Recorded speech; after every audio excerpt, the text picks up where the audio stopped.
MSP देने से पेट भरेगा, रोटी खान से पेट भरे, बतान से पेट को नहीं भरे। एसडीएम डीसी तो तब नहीं पे नहीं बढ़ने देंगे, इन पत्रकार भाइयों को नहीं बढ़ने देंगे, वो तो भाई तब ने कौन बढ़ने देता। यहां तो एमएलए एमपीओ को बाहर काटे एसडीएम और डीसी, तो ईडी सरकार वालों को तो उन्हें नहीं पूछ रहा कोई। जाके पता कर लो एमएलए को और बोलो मेरी तो मानना नहीं, मेरा फोन नहीं सुनता वो। इस तरह का डीसी आ रहा है। सही गलत है, गलत कहूं सही है? बोलो ये एसपी बोलो, ये तो नवा एसपी भी मेरी तो सोचता नहीं पड़ा किस तरह की सरकार, और बैठ जाता नहीं, खुद की सरकार हमारी है। तो जब उन्हें की नहीं सुन रहा खस्मों की, अपने कौन सुनने वाला? गरीब किसान और मजदूर की। कोई नहीं, आवाज में और बड़ा जोर से बोल देता हूँ कि मैं नहीं। अरे उसकी तार सी जोड़ दे भाई, खट्टर की सरकार की तरह हो रही है उसकी, लिखी पड़ी है। बोले ब्याह नहीं रखे, इनके कौन झूठ मारेगा? ब्याह रखो तो कोई घर आला नहीं तो हमको बाड़ा को आगे धर्म पत्नी हो कोई और किसे अपन तो नहीं कह रहे। देश का प्रधानमंत्री झूठा है, देश का मुख्यमंत्री, प्रदेश का मुख्यमंत्री झूठा है, प्रदेश का उप मुख्यमंत्री झूठा है।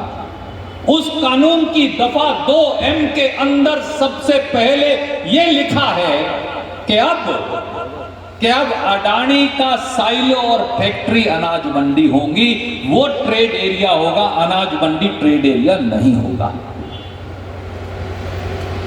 जब धन्ना सेठों की, जिनके पास 50-50 हजार करोड़ नहीं 5-5 लाख करोड़ की संपत्ति है, जब 3 या 4 या 5 धन्ना सेठ पूरी खेती को खरीद लेंगे, तो हे मजदूर और किसान, हे मेरे अनुसूचित जाति के साथी और बैकवर्ड क्लास के भाई और छोटे छोटे गरीब किसान, फिर आपको और इन आड़ती और दुकानदारों को कौन पूछने वाला?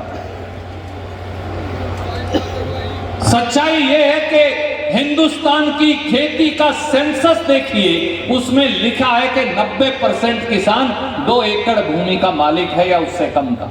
और ये बैठे हैं रामनिवास जी, कालू शोरेवाला जी, शमशेर जी, मेरे भाई अंशुल सिंगला जी। अगर हम अपनी फसल इनकी दुकान पर नहीं ले जा पाएंगे, गुप्ता जी बैठे हैं, इनकी दुकान पर नहीं लेकर जा पाएंगे, और वो ले जाएंगे ढांड वाले अडानी के साइलो पर, और अगर उसने कह दिया हे किसान, तेरी तो फसल जो है इसके अंदर तो कूड़ा करकट है, घास है, मैं नहीं लेता, 100 रुपये कम देनी है तो बेच जा, नहीं तो ले जा।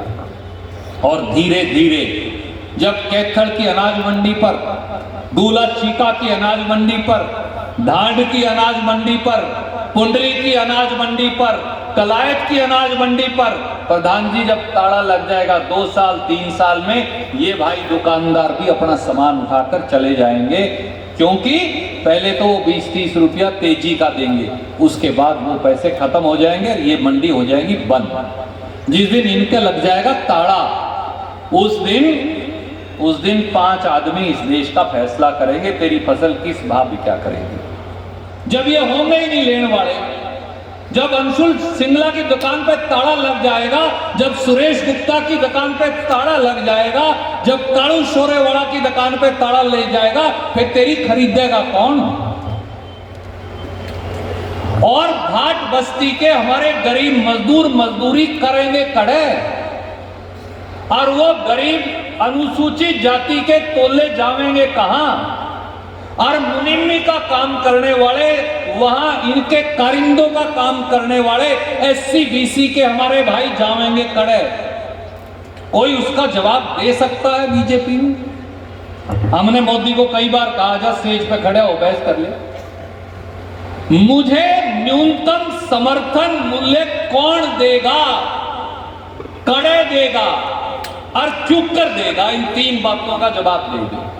एमएसपी देने से पेट भरेगा, रोटी खान से पेट भरे, बतान से पेट को नहीं भरेगा। और एक बात और बताऊं, गरीब आदमी बॉर्डर पे तो नहीं जा पाया, कम जा पाया, क्योंकि अगले को रोज रोटी कमा के खानी है। जो ये कहते हैं कि ये एक जात या दो या पांच बोले सरदार हैं, उसके अंदर जाट हैं, कुछ गुज्जर गए हुए हैं, मड़े दुड़े यादव जा रहे हैं, कुछ बानिये गए हुए हैं, कुछ रोड गए हुए हैं, मैं कहा कुछ थोड़े बहुत रविदासी हैं, कोई चिंदा चिंदा वाल्मीकि है, 1 2 4 10 20 50 बैकवर्ड है। फिर मैं कहा रह कौन गया, और रह कौन गया भाई, सारे जा लिए, फिर रह कौन सा गया।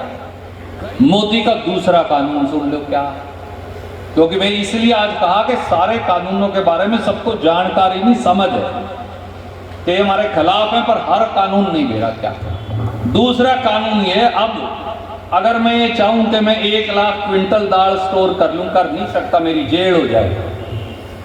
क्योंकि ये एक बंदा 1 लाख या 2 लाख या 5 लाख या 10 लाख क्विंटल कणक या जीरी या दाल खरीद ले, फिर बाजार में खत्म हो जाएगी, फिर रेट चढ़ जाना ऊपर, नहीं होगी बात। जिस चीज की कमी हो जाएगी उसका रेट ऊपर चढ़ जाएगा। मोदी ने पार्लियामेंट में कानून बनाया कि चाहे 50 लाख क्विंटल कणक और जीरी का स्टोर कर लो और दाल का खरीद के कोई पाबंदी नहीं है। और जब तक रेट दुगने नहीं हो जाएंगे बाजार में, यानी 100 रुपये की चीज 200 रुपए की नहीं हो जाएगी, तब तक बोले हम पूछने भी नहीं जावांगे। तो इतने गरीब तो उम्र मर लेगा। माफ करना, जब 100 रुपये की या 50 रुपये की दाल 100 या 125 रुपये होएगी, इतने तो गरीब तो उम्र मर लेगा बीच में, फिर पूछते रहिए जब अगला मर लेगा। ये दूसरा कानून। तीसरा कानून क्या है, जितनी तेरी धरती है, कंपनी आएगी, कॉन्ट्रैक्ट करेगी, वो ले जाएगी, तब उसके बाद उनके सीरी, उसके बाद 2 पीढ़ियों के लिए तब उनके गुलाम। फिर जो कंपनी कहेगी वो लगाइयो, जो कंपनी बीज देगी वो बीजियो, जोन सी खाद देगी वो गेड़ियो, और जिस भाव देगी वो बेचियो। ये तीसरा कानून। और अगर झगड़ा हो गया, अगर अपनी खराब होगी, आली होगी, काली होगी, उसमें कोई चमक कम होगी, फिर एसडीएम फैसला करेगा, डीसी। एसडीएम डीसी तो तब नहीं बढ़ने देंगे, इन पत्रकार भाइयों को नहीं बढ़ने देंगे वो तो भाई, तब हमने कौन बढ़ने देता। यहां तो एमएलए एमपीओ को बाहर काटते हैं एसडीएम और डीसी, तो ईडी सरकार वालों को तो उन्हें नहीं पूछ रहा कोई। जाके पता कर लो एमएलए को और बोलो मेरी तो मानना नहीं, मेरा फोन नहीं सुनता वो। इस तरह का डीसी आ रहा है। सही गलत है, गलत कहूं सही है?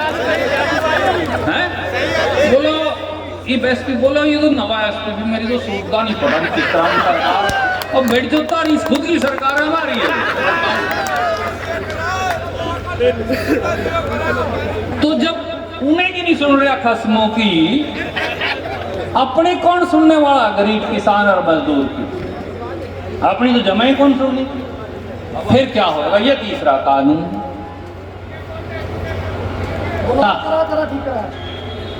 तो कोई नहीं, आवाज में और बड़ा जोर से बोल देता हूँ कि मैं नहीं, अरे उसकी तार सी जोड़ दे भाई, खट्टर की सरकार की तरह हो रही है उसकी, लिखी पड़ी है।